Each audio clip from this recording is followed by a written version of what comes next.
What's going on, guys? It's your average consumer, and today we're going to be spending a real day in the life with the 2018 MacBook Pro.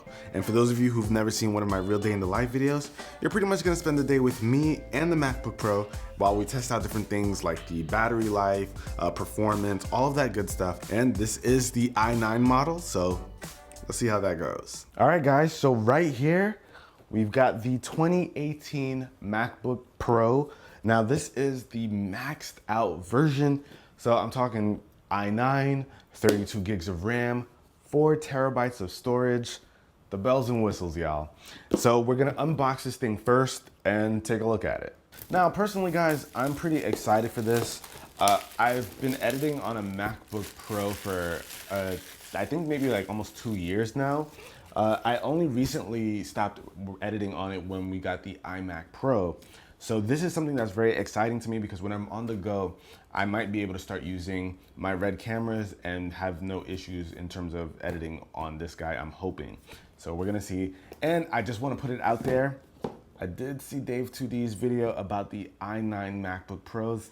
So I am a little concerned, but I'm going to put it through its paces in the real world. I know how benchmarks and numbers work, but I wanna see how it actually impacts me on a day-to-day basis for the things that I do with it. And yeah, looks like a MacBook Pro. Okay, so this has the Butterfly 3 keyboard. So this is their latest version of the new keyboard. And with these Butterfly keyboards, I feel like some people either love it or hate it.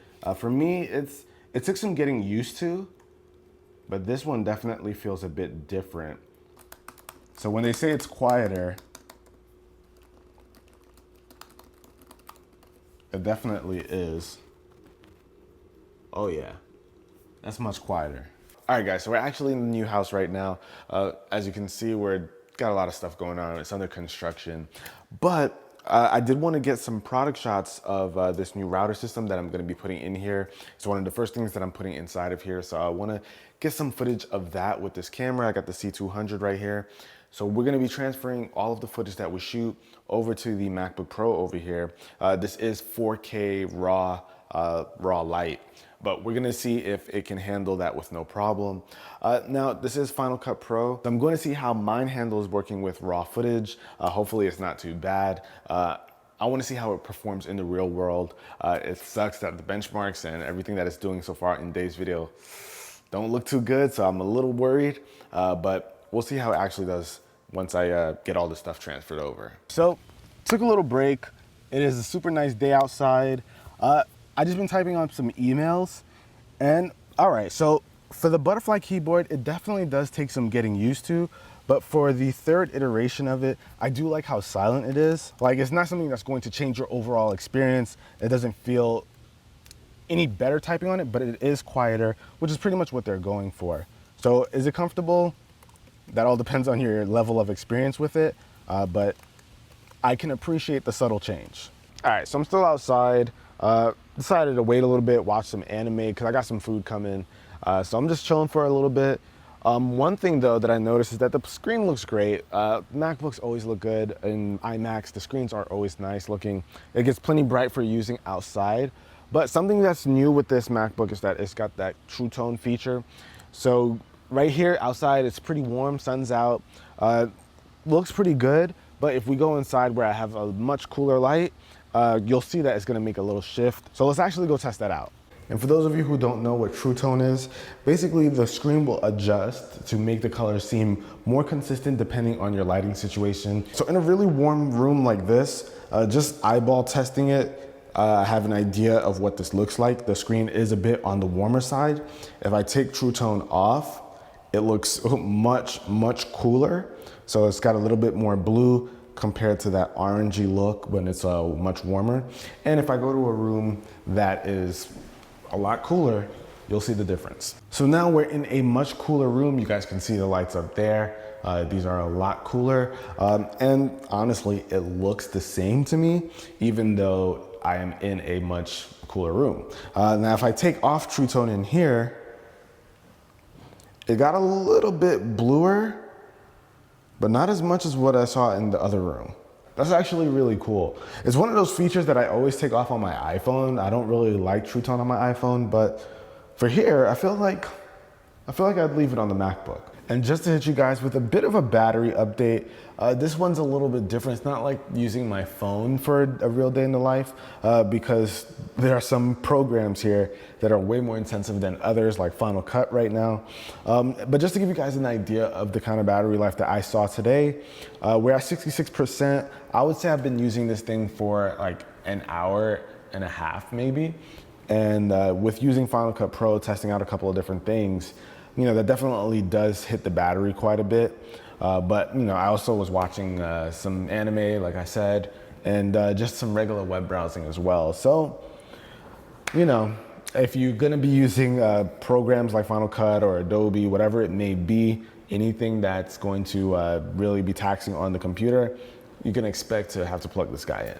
Okay guys, so right now I am doing a short little edit of the unboxing that we did earlier. Just some quick shots that I just want to snap together, kind of see how the MacBook Pro handles that. And just by the looks of it, it's, you know, scrubbing through pretty quickly. It's doing it with no problem. I will say though, guys, after editing on the iMac Pro for a bit, I absolutely miss editing on a MacBook because the touch bar on Final Cut Pro is amazing. The tools that you get here, where you can just kind of chop certain pieces away. The touch bar, I think people either love it or hate it. I personally love it. I think it offers some good flexibility.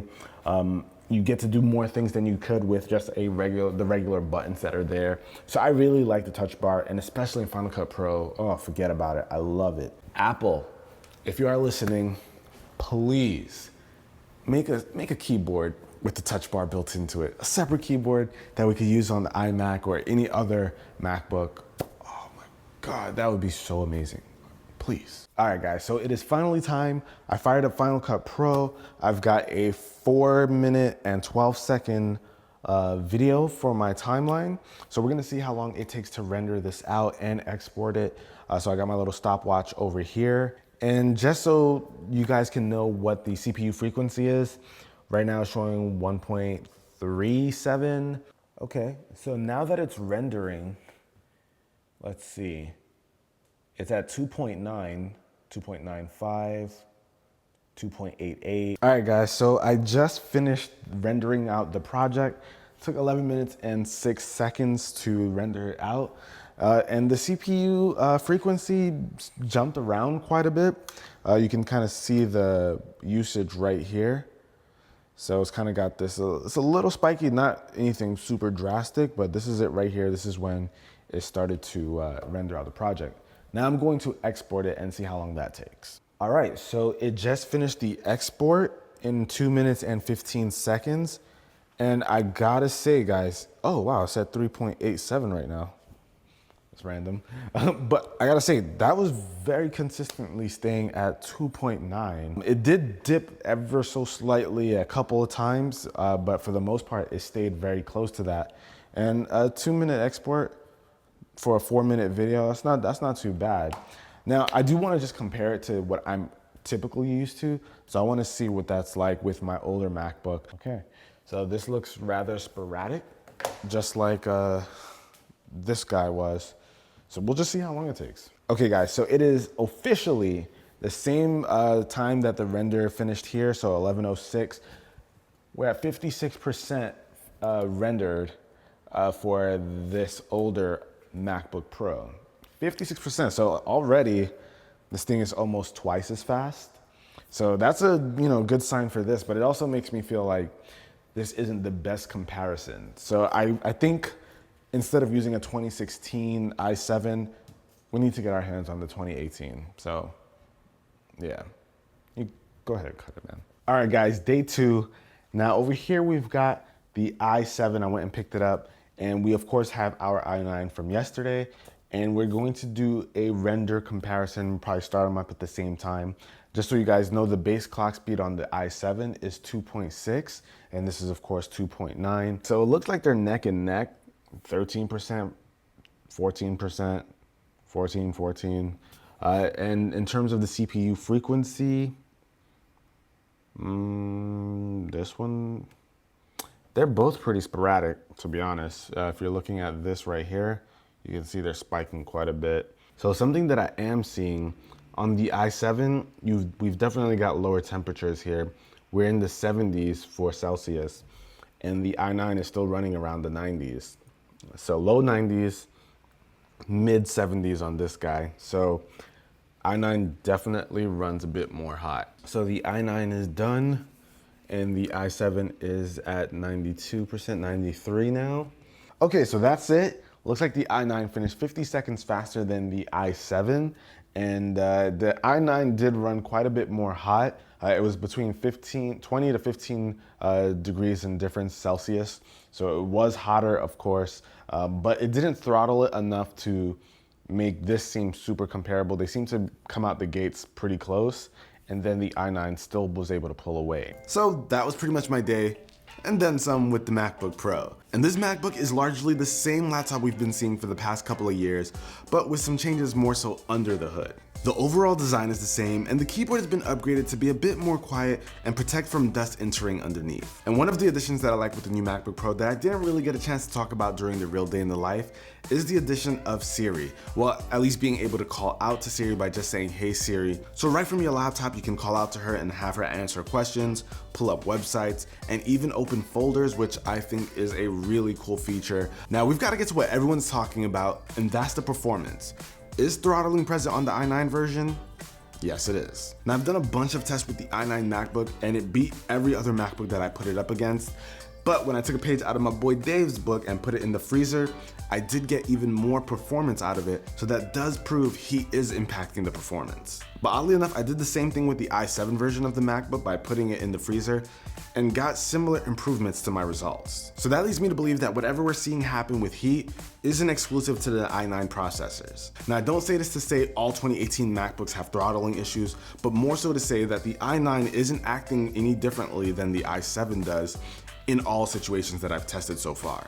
So throughout all of my tests, the i9 and the i7 behaved very similarly. The only difference was that we did see better performance from the i9, but it also ran quite a bit hotter. Now, does that mean I think the i9 version is worth the extra $300?